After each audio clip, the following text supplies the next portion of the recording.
Thank you, Chairman. I would first of all like to welcome Mairead and Jason and Donald to the committee and congratulate them on their work.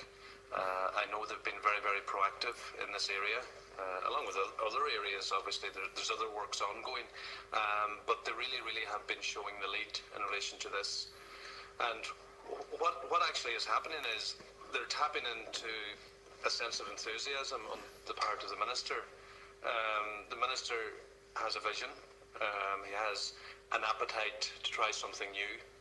And there's no point underestimating the ambitious nature of this project. It is ambitious, and it doesn't tick all boxes from an industry point of view in relation to cost benefit, because there's going to be extra transportation costs involved.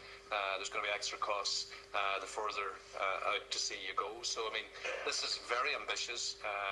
The industry knows it's ambitious, and I would just like to congratulate them on the work that they've done.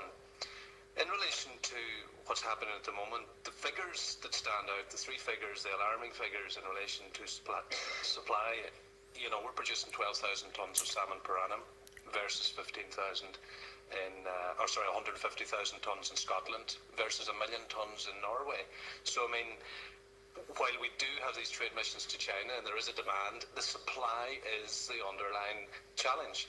And today in Brussels, we have people from the salmon industry in this country offering their wares, offering their salmon, offering their product, but the problem is supply. And I know I'm going to get a similar narrative back from industry this year saying at 2 hours or 3 hours into this trade show, our supply or our demand was maxed out, and that is the real challenge here. If we're going to put the best foot forward here, we have to look at how we can get an adequate supply within the environmental and sustainability structures which BAM and the department are obviously taking into consideration, but it also is against a backdrop of marine harvest, for example, waiting 20 years onto getting license approval. So, I mean, the legacy here in relation to salmon farming is grim, to say the least. We're not here to talk about legacy issues, but 20 years waiting on licenses dampens the enthusiasm and sort of motivation within industry, and that's the real challenge that we have here, is how do we move on from that? Can I take up a point, and I will finish on this, an interjection by Deputy O Cuiv. I'm sorry I came in late, but I hope I am picking you up right and you calling for a language impact study in relation to the islands. Can I preamble that by saying the consultation that Senator O'Donnell mentioned? I think the very first thing, and obviously the representatives here will be able to answer for themselves, the very first thing that was done was the consultation. They did go to the islands, and I think that's very important, and you're right, Breen, it has to happen in Gola, it has to happen off the coast of Mayo, and I think we have to continue on that track. But in relation to calling for a language impact study and how this will affect the Irish language, now correct me if I'm wrong, but I think that is a totally unnecessary exercise. It's an exercise in holding things up, in filibustering. Now, obviously, when you consult with a community, they will raise their concerns.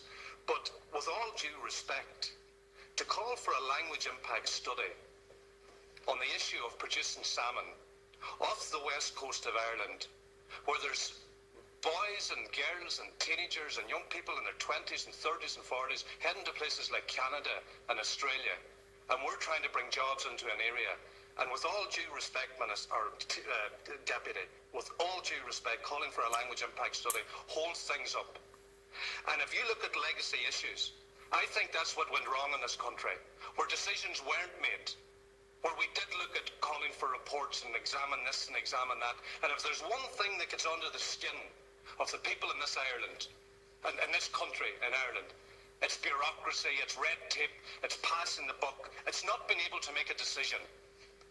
And I know I might sound a wee bit vexed when I raise this issue, but I do feel strongly that we do have to work within the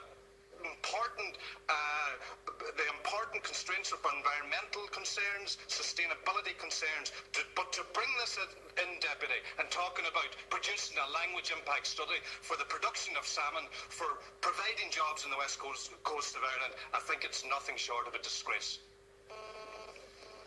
You concluded, sir. Just